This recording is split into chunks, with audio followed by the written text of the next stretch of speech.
안녕하세요. 윤쌤입니다. 자, 오늘 시간에는 성인 간호, 신경계 질환에서도 뇌압 상승 간호에 대해서 요약 정리하고 문제 풀이를 해드릴게요.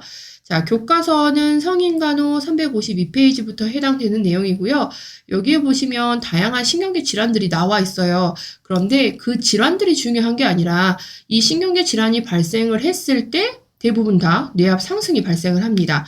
그러면 이 뇌압 상승을 했을 때 어떻게 간호를 할 것인지에 대한 문제들이 국가고시에 주로 출제가 되고 있기 때문에 이 뇌압 상승에 대한 간호를 요약 정리하고 문제 풀이를 같이 해드리도록 할게요.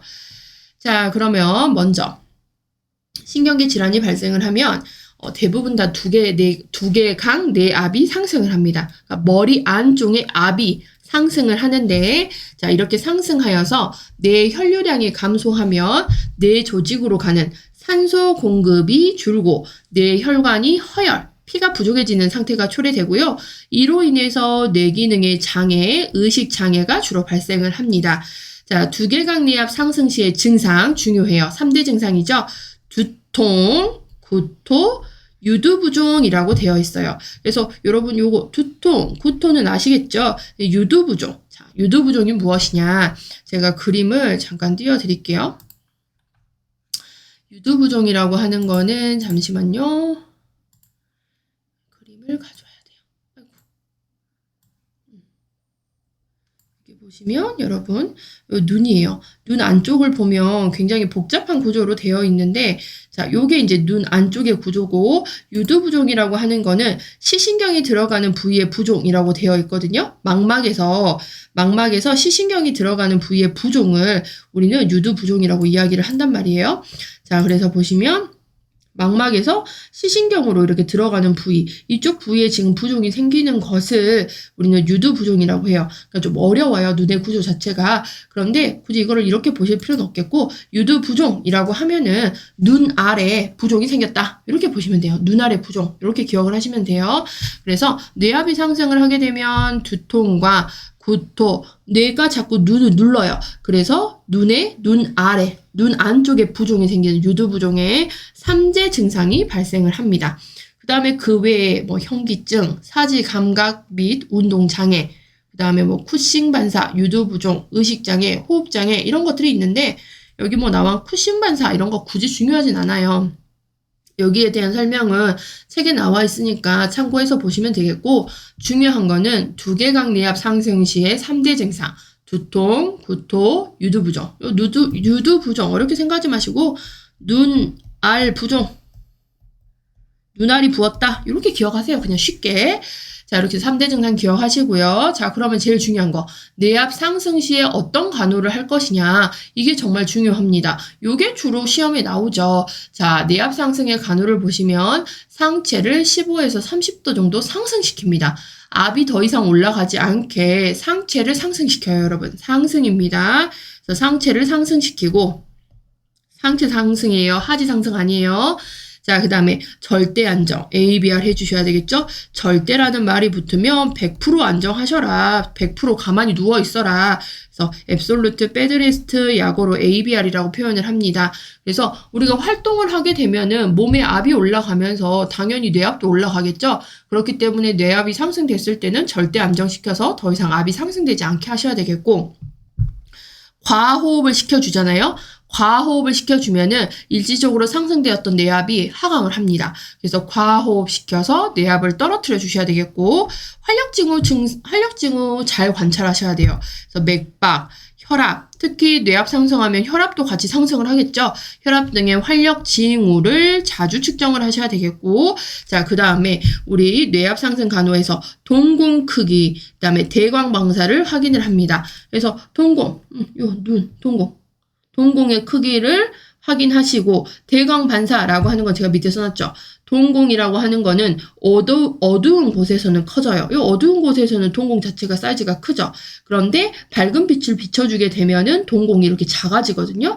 그래서 이렇게 빛의 반응에 따라서 우리의 동공이 커지고 작아지는지를 확인을 하셔야 됩니다. 근데 이거를 빛을 비췄을 때도 동공의 크기가 이렇게 열려있는, 커져있는 상태라고 하면은 지금 뇌에 문제가 있구나 라고 판별을 할 수가 있는 하나의 지표이기 때문에 동공 크기 대강 반사를 확인을 하죠. 자, 그 다음에 수시로 의식 확인하셔야 되겠죠. 의식 확인. 그 다음에 변비 예방에 힘을 씁니다. 그래서 우리가 변비가 있게 되면은 변을 보기 위해서 힘을 주잖아요. 힘을 주게 되면은 또 압이 확 올라가면서 뇌압도 같이 상승을 하거든요. 그래서 변비 예방에 힘 쓰셔야 되겠고, 힘 주지 말라는 얘기거든요. 그 다음에 가능한 자극도 하지 않습니다. 자극을 주지 않으며, 그 다음에 체온을 저체온법으로 유지하면은 또 뇌압이 상승하는 걸 막을 수 있겠고, 여기 만니톨이라고 나왔어요. 만니톨은 뇌압이 상승됐을 때 뇌압을 떨쳐주기 위해서 쓰는 약 중에 하나예요. 약. 수액으로 돼 있어요. 수액으로 되어 있고요. 요 액을 쓰면 뇌압 상승하는 것을 이제 떨어뜨려주는 대표적인 뇌압을 하강시켜주는 약제 이름이 마니톨이에요. 그래서 이런 것들을 사용을 해서 뇌압 상승하는 것을 예방하고 막을 수가 있는 요 방법들. 여기 정말 중요해서 여러분이 잘 알고 계셔야 되겠고, 그 다음에 우리가 수시로 의식을 확인해야 돼요. 그러니까 신경계에 문제가 생겨서 뇌압이 상승한다, 뇌에 문제가 있다라고 하면은 그분들의 의식을 수시로 확인을 하셔야 되는데, 이 의식, 자, 그래서 의식 수준의 분류라고 이제 우리 책에 나와 있을 거예요. 그래서 솔직히 말하면 이 부분은 국가고시에 주로 출제되는 부분은 아닙니다. 하지만 어떤 해에 어떤 유형의 문제가 어떻게 나올지 모르기 때문에 알고는 계셔야 되겠죠. 그런데 우리 학생분들이 이 부분을 하기 싫어하세요. 왜? 헷갈리니까. 헷갈려요. 분명히 헷갈리니까 이게 굉장히 좀 머리 아파요. 하지만 여러분 그래도 한 번쯤은 들어보셨다 정도는 알고 계셔야 되겠죠. 먼저 의식 수준의 분류를 한번 볼게요. 뭐 명료 이런 것들은 거의 시험에 나올 가능성이 없어요. 왜냐? 너무 그냥 기본적인 거기 때문에. 명료하다는 거예요. 명료는 알러트라고 표현을 하고요. 의식 수준 명료한 거예요. 그냥 우리 지금 공부하고 있는 자체가, 그쵸? 우리 현재 상태가 명료한 의식 수준이거든요. 그래서 자신을 인지하고 환경에 반응하는 등 일반적으로 깨어있는 상태고요. 의식이 명료해요. 알러트하다 표현을 합니다. 그래서 TPP, 시간, 사람, 장소, time, person, place 여기에 대해서 오리엔테이션이 가능해요. 오리엔테이션이 가능한 상태를 명료라고 이야기를 합니다. 그렇기 때문에 명료가 굳이 시험에 나올 이유는 없죠. 너무 쉬우니까. 명료에서는 거의 낼 가능성은 여러분 없다라고 보시면 돼요. 그 다음에 이제 보시면 졸린 상태입니다. 시험을 낸다 하면 제가 만약에 출제위원이라 하면은요. 나, 다, 라, 마 여기서 출제를 하지 굳이 명료를 출제를 하진 않을 것 같아요. 그쵸? 자, 그 다음에 졸린 상태, 기면, 드로우지라고 이렇게 표현을 하는데요. 그야말로 환자가 잠만 자려고 하는 상태를 이야기를 합니다. 잠만 자려고 하는 의식 수준을 이야기를 합니다. 그래서 소리를 지르며 눈을 떴다가 그냥 두면은 잠드는 상태예요. 잠드는 상태. 그래서 우리 한참 깊게 잠자고 있는 사람 깨워가지고 질문을 하잖아요. 그러면 제대로 된 대답을 들을 수가 없고 굉장히 횡설수설하게 대답하는 거를 우리가 경험을 해보셨을 거예요. 똑같아요. 이 졸린 상태, 기면의 의식 수준에서도 질문이나 자극에 대해서 반응은 해요. 그런데 혼란이 있죠. 정확한 대답을 하질 않아요. 혼란이 있고 판단, 통찰력, 기억력이 불분명한 상태. 왜요? 잠자다가 깨워가지고 물어보면 누구나 다 그렇잖아요. 그래서 불분명한 상태이며 자극이 없어지면 다시 또 자요. 그래서 잠자는 상태, 잠드는 상태, 어떤 질문에 대해서 횡설수설하고 혼란이 있는 상태를 우리는 기면 상태, 졸린 상태, 드로우지라고 표현을 합니다. 자, 그 다음에 이제 창란, 혼돈, 컨퓨전이라고 이야기를 하고요. 자, 반응이 느리고 판단과 의사결정에 장애가 있어요. 기본적인 반사, 단순한 지적 기능은 정상이나 진압력에 문제가 있습니다. 진압력. 우리 책의 353페이지 맨 위에 팁에 보시면 진압력, 오리엔테이션이라고 되어 있거든요. 이게 뭐냐? 시간, 장소 및 다른 사람의 존재와 관련된 개인의 물리적 환경에 대한 인식 또는 새로운 환경에 적응하는 능력이거든요. 쉽게 말하면 적응에 문제가 있는 상태를 이야기를 하는 거죠. 반응 자체가 느리고 판단, 의사결정에 장애가 있고 진압력에 장애가 있는 상태, 창란이라고 보시면 되겠고요. 자, 그 다음에 이제 시험에 나오면 제일 헷갈리는 부분, 혼미와 반혼수가 헷갈려요. 여기가 헷갈리거든요. 그러니까 여기가 출제가 된다면 여기에서 출제가 되겠죠. 정의를 써놓고 다음은 어느 의식 수준입니까? 라고 물어볼 수가 있어요. 자, 혼미, 스투퍼라고 이야기를 하겠고 간단한 질문이나 대답을 하나 대화를 지속하지 못하는 상태를 의미한다. 자, 여기서 중요한 키워드. 강한 자극. 자극에 통증 자극에 깨어나며 큰 소리에도 반응을 하거든요. 그리고 이분들 통증으로 이제 꼬집어요. 이렇게 꼬집거든요. 꼬집으면 꼬집은 곳으로 손이 가서 아픈 자극을 피하려고 합니다. 그래서 자극, 통증, 큰 소리에 반응을 하는 걸 혼미라고 하고, 자, 반혼수 상태는요. 자, 스스로 어떤 동작도 하지 않으며 아픈 자극을 주었을 때만 반사적으로 움직여요. 그 다음에 동통 자극과 같은 해로운 자극, 그러니까 아프고 해로운 자극에는 반응을 해요. 그런데 위에서 아까 혼미는 소리에 반응한다 했잖아요. 하지만 여기는 소리를 질러도 깨어나지 않아요. 소리에 반응하지 않는다. 요걸 좀 차이점이라고 보시면 돼요. 비슷하거든요. 비슷한데 요 자극에 반응을 해요. 통증 자극에도 반응하고 소리도 자극이죠. 이 소리에도 반응을 하는데 우리 반혼수 같은 경우는 자극, 특히 아픈 자극, 해로운 자극, 근데 소리에는 자극하지 않는다. 반응하지 않는다. 이렇게 구분을 하셔야 되겠습니다. 자, 그 다음에 이제 최악의 상태죠. 혼수입니다. 콤마.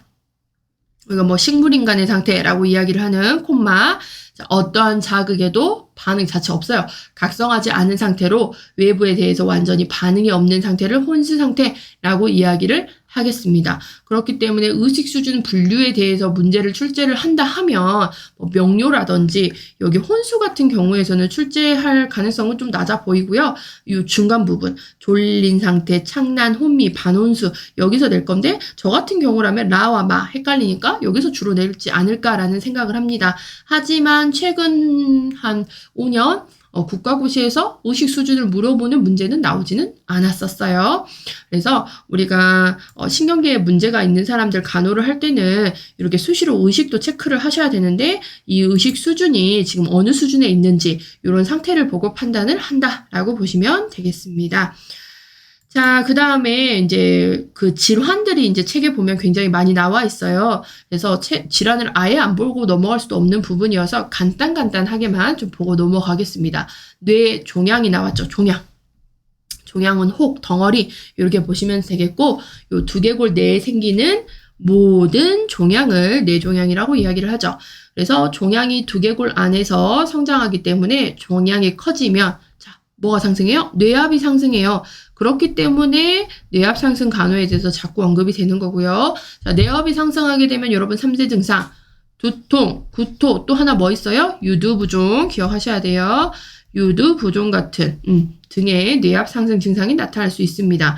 또한 종양에 의해 특정 부위가 눌리면 압박이 될 경우 해당 부위의 뇌가 담당하는 특정 기능의 장애가 발생하기도 하죠. 그래서 대표적으로 마비,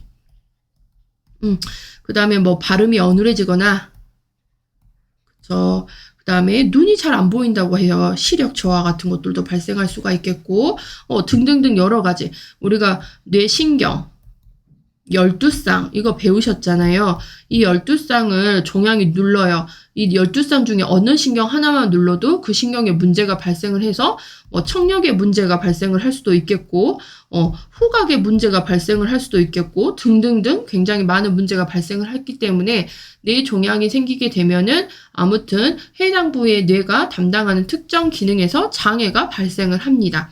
따라서 발생하기도 해요. 자, 그리고 중요한 거, 뇌종양이 있으면 지금 머리 안에 혹이 있는 거잖아요. 그로 인해서 이게 눌리게 되니까 요 두통, 만성 두통이 장시간 지속될 경우에는 가장 먼저 뇌종양을 좀 의심을 해봐야 된다라고 되어 있어요. 자, 그 다음에 뇌수종, 이 숫자는 물 숫자죠. 그래서 우리 뇌는 물에 떠 있어요. 자, 뇌척수액. 뇌척수액 이 머리 안에 있거든요. 그래서 뇌척수액 순환 통로, 물이 흐르는 길이 폐에 막혔거나 어떤 문제들로 인해서 뇌 또는 두개강 내에 뇌척수액이 과잉하게 현재 축적이 돼버린 상태예요.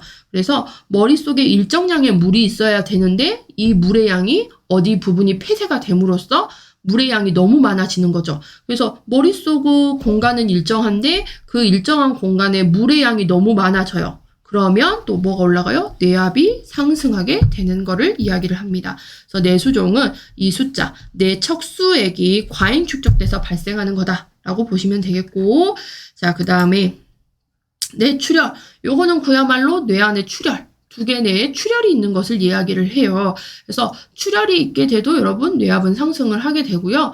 가장 흔한 원인은 뭐 고혈압에 의한 뇌출혈 이렇게 되어 있고 우리 책에 보시면 막 경막외 출혈, 경막하 출혈, 지주막하 출혈, 내내 출혈 이렇게 되어 있는데 얘네들 다 보실 필요 없어요. 그냥 다 묶어서 뇌출혈이라고 보시면 되겠고 뇌출혈이 발생했을 때 문제가 뭐느냐 뇌출혈 안에서 또 출혈이 발생을 하는 거잖아요. 필요 없는 게 발생을 해서 뇌 안에 공간을 채우게 되면은 뇌압이 상승을 보입니다. 그래서 요것들이 발생했을 때 또 뇌압이 상승이 되니까 요거에 대한 간호 이런 것들이 주로 시험에 출제가 되는 것이지 경막의 출혈이 무엇이고 경막하 출혈이 무엇이냐 이런 것들은 시험에 나오진 않아요, 여러분. 그래서 경막외 출혈, 경막하 출혈 어느 부위에서 발생했느냐에 따라서 경막외, 경막하, 지주막하 이런 식으로 이야기를 하지 뭐 얘네들에 대해서 세부적으로 여러분들 공부하실 필요는 없으십니다. 결론은 출혈이 발생했어요. 뇌압이 상승을 합니다. 어떻게 간호를 해줄 것인가? 이런 것들이 주로 시험에 나온다라고 보시면 되겠고 자, 그 다음에 뇌졸중. 자, 뇌졸중이에요. 자, 흔한 우리는 요거를 중풍이라고 부르죠. 풍 맞았다, 풍 왔다 라고 이야기를 하고요. 뇌졸중은 뇌 혈액을 공급하는 혈관이 막히거나 또는 터져서 뇌에 손상이 오고 그에 따른 신체 장애가 나타나는 뇌혈관 질환을 이야기합니다. 그래서 뇌졸중은 두 개로 나뉘죠. 막히거나 터지거나. 그래서 막혔을 때를 무엇이라 하느냐? 막혔을 때 뇌혈관이 막힌 경우 뇌경색. 터졌어요. 터졌을 때는 뇌출혈. 이렇게 이야기를 하겠습니다. 자, 그러면 뇌졸중에서는 여러분 어떻게 치료하고 간호를 할 것인지 이 부분은 좀 알고 계셔야 돼요. 뭐 원인, 증상 이런 거 나왔거든요. 근데 원인은 뭐 여러 가지 원인에 의해서 생기는 거니까 대표적으로 뇌졸중이 발생하는 거 스트레스, 나이가 들어서 고혈압에 의해서 이런 것들로 발생하고요. 증상은 신경계 증상이 나타나요. 마비가 발생할 수도 있겠고 두통, 어지러움증, 뭐 시력장애 이런 것들 발생을 할 수 있는 건데 이런 것들 외우시는 거는 시간 낭비세요. 이런 거 외우실 필요 없겠고 성인 간호에서 문제를 출제하잖아요, 여러분. 간호에 대해서 물어봐요. 간호를 잘 알아셔야 되겠죠. 그래서 뇌졸중이 발생을 했을 때는 여러분 금식합니다. 금식을 하거든요. 자, 금식을 발생 후 1일에서 3일 동안은 금식을 시키는데 이제 의식의 변화가 생길 수도 있겠고 그 다음에 흡인 같은 것들 이런 문제가 발생을 할 수도 있기 때문에 환자의 상태를 관찰하는 동안 의식 수준의 변화라든지 뭐 이런 것들을 관찰하는 동안은 우선은 금식을 해요. MPO. 그 다음에 약물요법 쓰죠. 자, 지금 뭐 대표적으로 이제 뇌혈관이 막힌 뇌경색 같은 뇌경색. 혈전 때문에 요 뇌혈관이 이렇게 피떡. 혈전에 의해서 이렇게 막히잖아요. 그럼 이걸 녹여주는 약을 써야 돼요. 이 녹여주는 약이 혈전제, 항응고제. 뭐 대표적인 항응고제, 와파린, 헤파린, 쿠마린 뭐 이런 거 들어보셨죠? 이런 거 있고 뭐 아스피린, 항혈전제 이런 것들 사용을 해서 이 뭉친 피 덩어리를 녹여줍니다. 그래서 혈전제나 항응고제를 복용할 수 있고 자, 뇌경색 발생 4시간 이내에 주사제인 혈전용해제로 치료를 받을 수 있어요. 그래서 발생한 4시간 이내 요거를 우리는 골든타임이라고 해요. 이걸 놓치면 문제가 발생을 하는 거죠. 큰 후유증이 남죠. 그리고 생명에도 지장이 있을 수도 있고요. 자, 그 다음에 이제 수술. 생명이 위급할 때는 이제 수술로 인해서 이런 것들을 제거를 하죠. 그 다음에 이제 재활요법. 그래서 이제 신경계가 문제가 발생을 하게 되면 이제 문제들이 이런 마비 같은 것들이 났습니다. 그래서 반신마비 등의 증상이나 근육의 위축, 허양을 방지하기 위해서 재활요법을 하고 이제 연하라는 거는 우리가 음식을 꿀꺽꿀꺽 삼키는 능력을 연하라고 하잖아요. 그런데 이런 꿀꺽꿀꺽 삼키는 연하의 곤란이 발생해요. 그러니까 잘 삼키지 못해요, 음식을. 그래서 연하 곤란이 있거나 구음장애, 발음이 어눌해짐, 구음 장애가 있는 환자는 음식을 삼킬 때 흡인되지 않도록 흡입이 되지 않도록 굉장히 또 주의를 하셔야 된다라고 지금 요 간호가 나와 있죠. 그래서 뇌졸중의 간호 이런 것들이 있고, 그 다음에 우리가 중요했던 거 뭐예요? 뇌압 상승 시의 간호 이런 것들, 요런 것들이 주로 이제 시험에 나오는 거예요, 여러분. 뇌압 상승 간호 꼭 요거는 제가 봤을 때 신경계 쪽에서 성인에서 문제가 나오면 한 80% 이상은요, 요 뇌압 상승 간호에서 주로 시험이 출제가 된다라고 보시면 될 것 같고요. 자, 그래서 요거와 관련된 문제 한번 이제 좀 봐볼게요, 여러분. 문제 한번 볼게요. 자, 문제은행 385페이지. 문제은행 385페이지에 258번부터 제가 274번까지 풀게요. 여기까지가 이제 해당되는 내용이거든요. 자, 그러면 한번 보겠습니다. 258번. 내 척수액은 정상적으로 어디에 있는가? 요거는 이제 신경계의 구조를 알고 계셔야 풀 수 있는 문제인데요. 요거는 여러분 제가 해부생리에서 따로 설명을 해놨거든요. 거기 내용 또 참고 한번 해보시면 되겠고, 우선은 내 척수액이 정상적으로 어디에 들어있느냐? 지주, 막, 하강입니다. 답은 3번이고, 우리 뇌는 여러 가지 막으로 쌓여 있다고 제가 해부생리에서 설명을 해놨어요. 그래서 우리 뇌 같은 경우는 여러 가지 막, 경막, 처음에 이제 싸고 있는 막이 경막이고, 그 다음에 지주막, 그 다음에 뇌 척수에, 그 다음에 연막.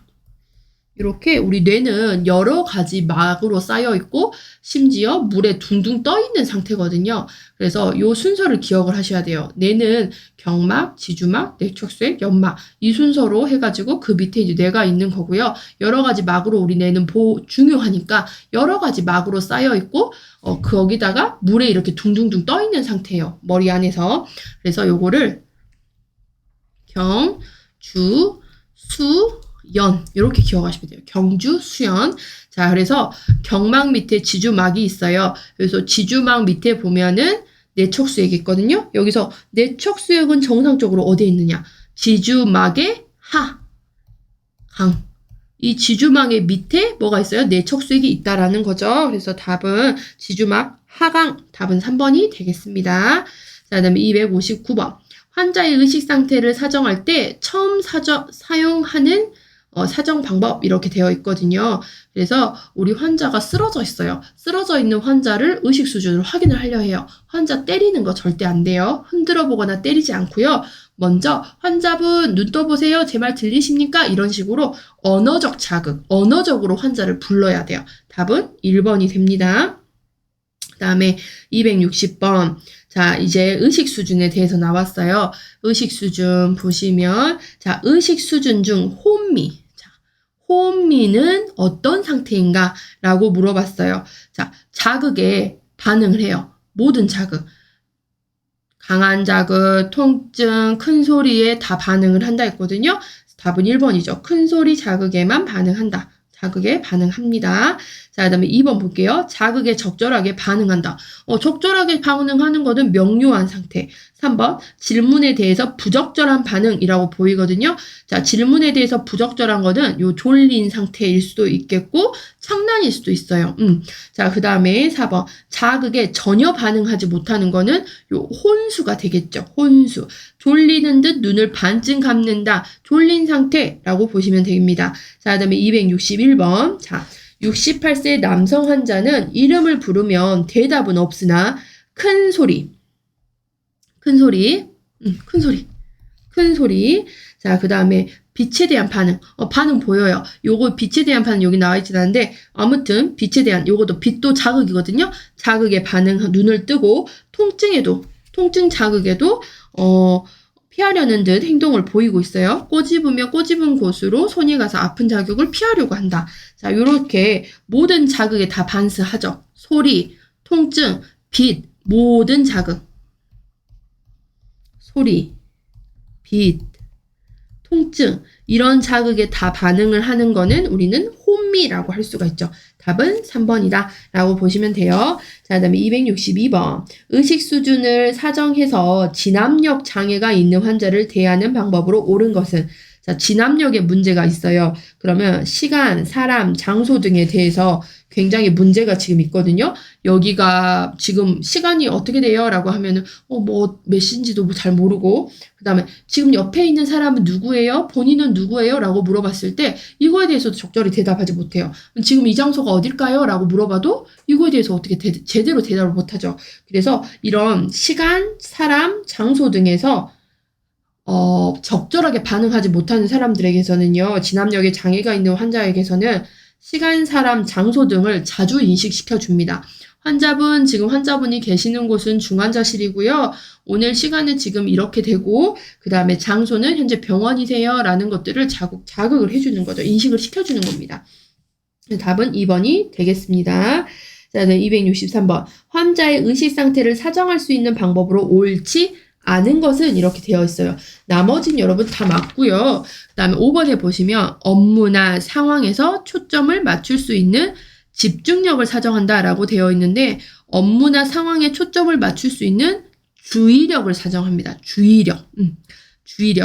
그래서 이 부분에 대해서는 제가 특별히 설명을 여기서 드리진 않았어요. 크게 중요치는 않아서. 그래서 이 부분은 우리 교과서에 나와 있는 내용이니까 참고해서 여러분들이 보시면 돼요. 전 답만 그냥 알려드리고 넘어가는 정도로만 끝낼게요. 자, 이제부터 중요한 거 나옵니다. 264번부터가 실질적으로 국가고시에서 자주 나오는 유형의 문제들이죠. 뇌압 상승 간호에 대해서 쭉 나오고 있어요. 자, 뇌압 상승 증상을 보여 병원에 입원했다. 이 환자 간호로 옳지 여러분 아는 거예요. 자, 옳지 않은 것 지문에다가 가입표 치고 가입표에 해당한 거 찾으셔야 됩니다. 1번 수시로 의식 확인한다. 의식 확인 맞죠? 2번 동공 크기를 자주 관찰한다. 동공 크기 확인. 활력 징후 자주 측정. 그 다음에 머리를 낮춰준다. 절대 머리 낮추시면 돼요. 뇌압이 상승됐을 때는요. 상승이니까 머리 상승 이렇게 기억하세요. 상승 머리 상승 아시겠죠? 머리 낮춰주면은 뇌압이 더 오릅니다. 답은 4번이에요. 옳지 않은 거 4번. 5번 과호흡시킨다. 과호흡시키면 상승됐던 뇌압이 떨어진다라고 했어요. 자, 265번 뇌압 상승으로 인한 변화를 사정하기 위한 필수적인 사항으로 옳지 않은 것이에요. 아는 거. 자, 동공 반응 확인하죠. 동맥혈 가스 분압 검사해요. 여기서 설명을 드리진 않았지만 동맥혈 가스 분압 검사. 요게 뭐예요, 여러분? ABGA. 요거 확인합니다. 요것도 해요. 자, 그다음 활력 증상 확인하고 의식 수준 사정해요. 하지만 흉광천자는 상관이 없어요. 답은 5번. 자, 그다음에 266번. 만성 두통이 장기간 지속될 경우 우선적으로 간병해야 될 질병. 두통이니까 뇌와 관련된 질환 생각하시면 돼요. 자, 만성 두통이 계속된대요. 자, 그러면 뇌종양. 답은 2번이죠. 중이염은 귀에 생기는 거. 3. 치주병은 잇몸. 풍지는 요런 뭐죠? 요거는 감염질환. 수막염. 그래서 우리가 수막염은 이제 뭐 뇌에 생기는 거긴 하지만 우리가 만성 두통이 계속되는 거는 머리 안에 이런 혹 종양이 있을 때 발생한다. 이렇게 보시면 돼요. 자, 267번. 척수액의 흐름 장애, 물의 흐름에 장애가 있어서 뇌실의 압력으로 인해서 생기는 증상. 뇌척수액, 물이에요. 뇌수종. 답은 2번이 되겠습니다. 뇌수종. 뇌척수액 순환 통로의 폐쇄로 뇌실 또는 두개강 내의 뇌척수액에 과잉 축적돼서 뇌압이 올라간 상태. 그 다음에 268번. 두개강 뇌압 상승 시의 증상으로 옳지 않은 것은 이렇게 되어 있습니다. 자, 우리 두개강 뇌압이 상승했을 때 3대 증상이 있었죠. 뭐 있었죠? 두통, 구토, 유두부종. 자, 그래서 그 다음에 뭐 의식의 장애도 있을 수도 있겠고요. 심한 두통, 구토, 쿠싱 반사 있다고 했어요. 그런데 심한 기침과 가래. 요거는 호흡기계 증상이죠. 답은 1번. 옳지 않은 건 1번이에요. 그래서 두개강 뇌압 시의 상승은 두통, 구토, 유두부종. 머리의 문제니까 당연히 의식장애 발생을 하고요. 이 쿠싱 반사 같은 것들 호흡장애 발생을 할 수 있다라고 보시면 되겠죠. 자, 269번 두 번째 줄. 두 개의 수술 환자의 머리. 자, 머리 수술 환자의 머리 부분을 올리는 이유. 머리 수술했어요. 그러면 이 수술 환자의 머리 부분을 상승시켜 놓거든요. 그 이유는 뭐예요? 뇌압 상승 예방입니다. 답은 2번이죠. 자, 그 다음에 두개강 뇌압 상승 270번 볼게요. 두개강 뇌압 상승 시의 3대 증상 뭐였어요? 두통, 유두부종, 구토. 답은 3번. 자, 271번. 지주막 가출혈로 개두술, 머리 수술 받았어요. 자, 받은 환자의 뇌압 상승 방지를 위한 방법으로 옳은 것. 뇌압 상승 방지하기 위해서는 뭐다? 머리를 올려주시라 했어요. 머리를 30도 올려준다. 답은 2번입니다. 그 다음에 272번. 30세 남성 뇌종양 환자가 개두술 이후, 개두술, 머리를 열어서 수술한 걸 얘기해요. 자, 개두술 이후에 두통을 호소할 때 적절한 간으로 옳은 것은 뇌압이 상승하면서 이렇게 두통을 호소하거든요. 1번, 동공의 색깔을 확인하는 게 아니라 동공의 크기. 자, 그 다음에 2번, 상체를 30도 올려준다. 답은 2번이죠. 자, 3번, 절대 안정을 피하도록 한다. 절대 안정하시라고 했어요. 자, 4번, 자주 머리를 자극시킨다. 자극하지 마세요. 라고 했어요. 앙화이로 취해 편하게 해준다. 앙화이는 머리를 대고 반듯하게 누워있는 장세인데, 머리를 이렇게 반듯하게 대고 누워있게 되면 뇌수술 환자분들 머리에 뇌압이 상승을 하거든요. 그래서 이 자세보다는 머리를 이렇게 올려준 자세. 요게 좋은 자세다라고 보시면 되겠습니다. 반자위. 자, 그 다음에 273번. 저혈당 증상이 나타날 때 즉각적으로 처치를 해야 한다. 어떤 합병증을 예방하기 위해서. 자, 혈당이 낮아지잖아요. 우리 뇌는요, 혈당을 이용해서, 뇌는 당이 에너지거든요. 근데 요 당이 없어요. 그러면 뇌는 손상을 받기 시작합니다. 그래서 저혈당 증상일 때 즉각적인 처치는 뇌 손상을 줄이기 위해서예요. 답은 5번입니다. 그래서 저혈당이 발생을 하면은 뇌로 가는 포도당 공급이 줄어요. 저혈당. 그래서 우리 엄마들이 꼭 우리 학교 갈 때 아침에 밥 먹고 가라고 하잖아요. 밥을 먹어야, 밥이라는 건 탄수화물이고 탄수화물은 몸에 들어가서 당으로 바뀌어요. 요 당이 들어가야 뇌가 빨리 이제 돌아간다. 뇌 회전이 빠르다라고 이야기를 하고, 우리가 집중력이 떨어질 때도 사탕이라든지 초콜릿이라든지 이런 거 막 먹잖아요. 그럼 뇌 회전이 빨라진다고 이야기를 하죠. 그래서 우리 뇌는 이 당이 에너지원이 되거든요. 그래서 저혈당이 돼버리면은 뇌로 가는 포도당 공급이 줄어들게 되고, 이로 인해서 뇌 세포가 파괴돼요. 그렇기 때문에 혈당이 굉장히 중요하고, 저혈당 시에 즉각적인 처치를 해주고 하는 것들은 이 저혈당으로 인해서 뇌세포가 파괴되는 것을 막기 위해서라고 보시면 되겠습니다. 자, 이제 마지막 문제 274번 마지막 줄 보시면, 뇌출혈의 위험이 부담이 있는 회사원 정 씨에 대한 간호로 옳은 것은 이렇게 되어 있어요. 그래서 뇌 손상으로 뇌출혈의 위험이 있는 사람이에요. 그러면 이 사람은 더 이상 뇌압이 상승하지 않게 해주셔야 되거든요. 1번, 머리를 자주 움직여 주도록 한다. 뇌출혈의 위험이 있는데 머리를 자주 움직여요. 움직이고 자극을 하고 하면은 오히려 뇌혈관이 터질 수 있기 때문에 이때는 절대 안정 ABR 하시고, 동공 크기 자주 확인하셔서 뇌출혈이 발생을 했는지 여부 확인하셔야 돼요. 동공 크기, 대광 반사 이런 것들 확인하셔서 뇌혈관이 터졌는지 문제가 생겼는지 확인을 할 수가 있는 게 2번이죠. 답은 2번입니다. 두개 뇌압 상승시킨다? 상승시키면 안 돼요. 뇌출혈의 위험이 있는 사람이기 때문에 두개 뇌압이 상승하면 뇌혈관 빵 터져요. 그래서 두개 뇌압을 상승시키지 않게 하는 간호. 머리를 낮추는 게 아니라 머리를 상승시켜서 더 이상 뇌압이 상승하지 않게 하셔야 돼요. 자, 그다음에 흉광천자, 연관성 전혀 없습니다. 자, 그래서 오늘 제가 설명드렸던 신경계 질환에서 뇌압 상승 간호 여기까지 해서 설명을 종료하고요. 지금 문제 딱 보셔도 여러분 뇌압 상승에 관련된 문제들이 굉장히 많이 나와 있어요. 그래서 여러분들이 신경계 질환 좀 어려워요. 어렵기는 한데 요 뇌압 상승 간호에 대해서만 여러분들이 잘 정리만 해놓으셔도 문제 국가고시 나왔을 때 풀 수 있어요. 제가 말씀드렸잖아요. 신경계에서 문제가 나오면 80% 이상이 요 뇌압 상승 간호에 대해서 나올 거다라고 했어요. 그래서 이 부분만이라도 여러분이 잘 정리를 해주시면은 국가고시 나왔을 때 수월하게 푸실 수 있으실 겁니다. 자, 오늘 수업은 여기까지 해서 종료하고요. 오늘도 수고 많으셨습니다. 다음 시간에 더욱더 유익한 내용으로 찾아뵐게요.